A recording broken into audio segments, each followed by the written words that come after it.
बिस्मिल्लाहिर्रहमानिर्रहीम। Dear student, first year, तस्बीह पढ़ लें। बिस्मिल्लाहिर्रहमानिर्रहीम। सुबहानल्लाहि व बिहम्दिही सुबहानल्लाहिल अज़ीम। ला इलाहा इल्लल्लाहु अल मालिकु अल हक्कु अल मुबीन। ला हौला वला कुव्वता। अल्लाहुम्मा सल्लि अला मुहम्मद व आलि मुहम्मद व बारिक वसल्लम अलैहि। आज का जो टॉपिक है वो एटॉमिक रेडियाई के बाद आइनिक रेडियाई है।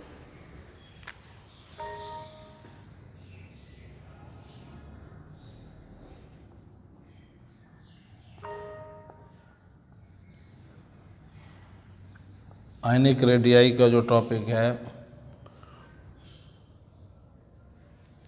इसमें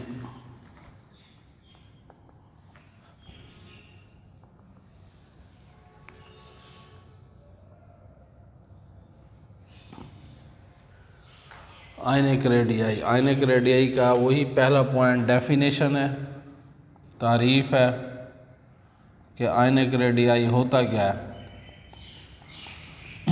आइनिक रेडियाई वही सेंटर में न्यूक्लियस और ये बाहर आउटर मोस्ट शेल है, और ये है आयन।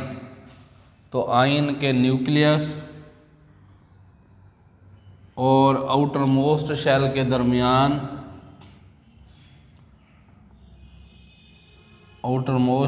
दरमियान जो एवरेज डिस्टेंस है, ये जो औसत फासला बनता है, एवरेज डिस्टेंस है, इसको हम कहते हैं, ये आइनिक रेडियाई कहलाता है।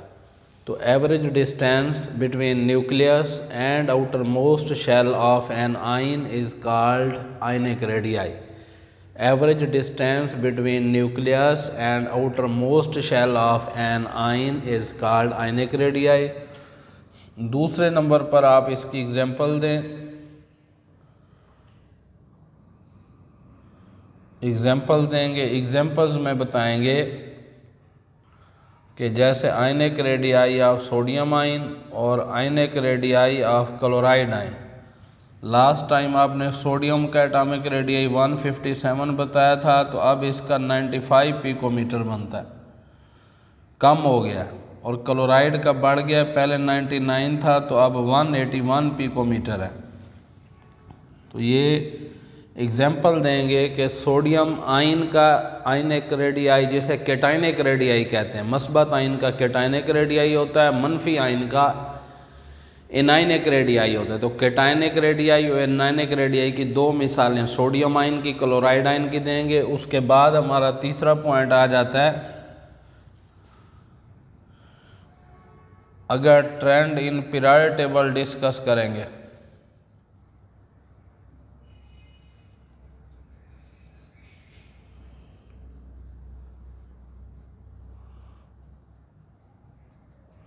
Trend in period table discuss करेंगे तो लिखेंगे कि ionic radii decrease in period. Ionic radii decrease in period, period में डिक्रीज होते हैं। तो क्यों होते हैं? ठीक है, तो सेम कल वाला जो आंसर था कि पीरियड में left to right atomic number बढ़ते हैं, इलेक्ट्रॉन प्रोटॉन की तादाद बढ़ती है, लेकिन इसके अंदर जो है वो हम कहते हैं कि जो एवरेज डिस्टेंस होता है वो कैटाइन अगर होगा तो उसका कम होगा, अगर एनाइन होगा तो उसका लार्ज होगा। तो इस बेस पर दो अहम तरीन शार्ट क्वेश्चन इसके बनते हैं, और वो दो शार्ट क्वेश्चन जो हम यहाँ पे डिस्कस कर रहे हैं, ठीक है, एक आइनिक रेडियाई पीरियड में और आइनिक रेडियाई ग्रुप में। आइनिक रेडियाई ग्रुप में इंक्रीज होते हैं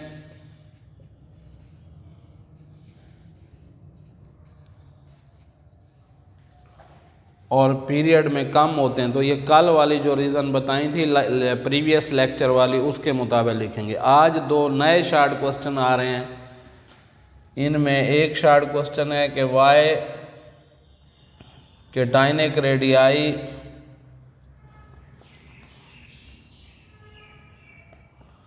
is smaller than neutral या parent atom।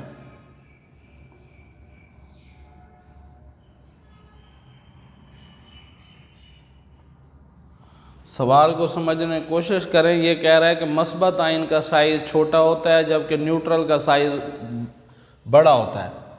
यानी दूसरे लफ्ज़ों में ये कहना चाह रहे हैं कि जो केटाइनिक रेडियाई है ये स्मॉलर होता है न्यूट्रल से।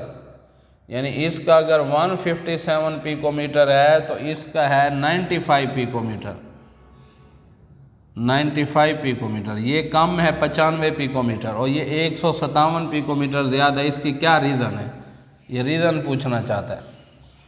तो इस सवाल का जवाब ये बनता है कि देखें सोडियम, अगर हम सोडियम की एग्जांपल की बेस पर लें तो सोडियम का एटॉमिक नंबर 11 है, तो इसमें 11 इलेक्ट्रॉन है और 11 ही प्रोटॉन है। फिर सोडियम में से एक इलेक्ट्रॉन लूज़ हुआ है। एक इलेक्ट्रॉन लूज़ होने के बाद इसमें 10 इलेक्ट्रॉन बच गए हैं और 11 प्रोटॉन है, क्योंकि लूज़ इलेक्ट्रॉन हुए हैं, प्रोटॉन नहीं। तो इलेक्ट्रॉन की तादाद जो है वो 10 रह गई है और प्रोटॉन की तादाद 11 है। इसका मतलब है कि प्रोटॉन की तादाद बढ़ गई है इलेक्ट्रॉन की तादाद से। याद रखो, जब प्रोटॉन की तादाद बढ़ेगी तो ये समझ लो कि इजाफा हो गया है, बढ़ गया है। क्या? Nuclear charge. न्यूक्लियर चार्ज में इजाफा हो गया। और जैसे ही न्यूक्लियर चार्ज में इजाफा होता है तो आपको पता है forces of attraction between nucleus and electron वो इंक्रीज हो जाती हैं। जब कशिश बढ़ेगी तो inward pulling of shell increase हो जाएगी। इनवर्ड पुलिंग ऑफ शेल वो बढ़ जाती है, ये बढ़ जाती है, फोर्स अट्रैक्शन बढ़ जाती हैं, न्यूक्लियर चार्ज बढ़ जाता है। रिज़ल्ट ये निकलता है कि जो साइज़ होता है आयन का वो डिक्रीज हो जाता है, छोटा हो जाता है, स्मॉलर हो जाता है देन न्यूट्रल या पेरेंट एटम। तो ये एक रीज़न थी कि ये इम्बैलेंस रेशो हो गई है between electron and proton. Proton और इलेक्ट्रॉन के तादाद के दरमियान जो रेशो है वो इक्वल नहीं रही और प्रोटॉन की तादाद बढ़ने की वजह से जो है वो न्यूक्लियर चार्ज जो है वो बढ़ गया है। उसके बढ़ने की वजह से हम कहते हैं कि रेडियाई। तो ये हमारा आंसर था। इसका एक और इस टॉपिक का जो शॉर्ट क्वेश्चन है वो है कि why anionic radii is larger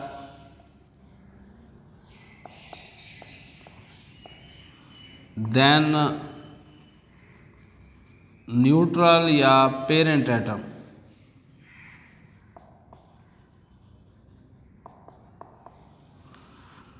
neutral या पेरेंट एटम से मनफी आयन का साइज जो होता है वो बड़ा होता है। यानी ये कहना चाह रहे हैं कि क्लोराइड का जो रेडियाई होगा वो क्लोरीन एटम से ज़्यादा होगा। यानी इसका 181 पिकोमीटर होता है, इसका 99 पिकोमीटर है। तो ये डिफरेंस क्यों आ रहा है, इसकी क्या रीज़न है? देखें, क्लोरीन की ही मिसाल लेते हैं। एटॉमिक नंबर 17 है तो 17 इलेक्ट्रॉन होंगे, 17 प्रोटॉन होंगे। जितना एटॉमिक नंबर होता है उतने ही इलेक्ट्रॉन और प्रोटॉन होते हैं। अब ये क्या होता है कि जब क्लोरीन एक इलेक्ट्रॉन गेन कर लेता है तो ये क्लोराइड आयन बन जाते हैं। क्लोराइड आयन बनने के बाद इलेक्ट्रॉन 18 हो जाते हैं, प्रोटॉन वही 17 हैं। तो इलेक्ट्रॉन की तादाद प्रोटॉन से बढ़ जाती है। इलेक्ट्रॉन की तादाद प्रोटॉन से बढ़ने का मतलब कि यहाँ पे न्यूक्लियर चार्ज डिक्रीज हो जाएगा। ये इसकी वजह से न्यूक्लियर चार्ज, प्रोटॉन की तादाद कम हुई है तो न्यूक्लियर चार्ज डिक्रीज हुआ है। न्यूक्लियर चार्ज डिक्रीज होने का मतलब forces of attraction between electron and nucleus वो भी डिक्रीज हो गई हैं। जब फोर्स अट्रैक्शन डिक्रीज होंगी तो फिर फोर्स अट्रैक्शन के अपोजिट जो है शील्डिंग इफेक्ट यानी force of repulsion, shielding effect बढ़ जाएगा। शील्डिंग इफेक्ट किस चीज़ का नाम है? Repulsion between electron. Electron loosely held होंगे और इलेक्ट्रॉन के दरमियान जैसे रिपल्शन बढ़ेगी, शील्डिंग इफेक्ट बढ़ेगा, तो इलेक्ट्रॉन बाहर की तरफ जाएंगे, तो उस वजह से inward pulling of shell decrease हो जाएगी। इनवर्ड पुलिंग ऑफ शेल्स या शेल का अंदर की तरफ जो खिंचाव है वो डिक्रीज हो जाएगा, कम हो जाएगा। कम होने की वजह से साइज जो है उसमें इजाफा हो जाता है।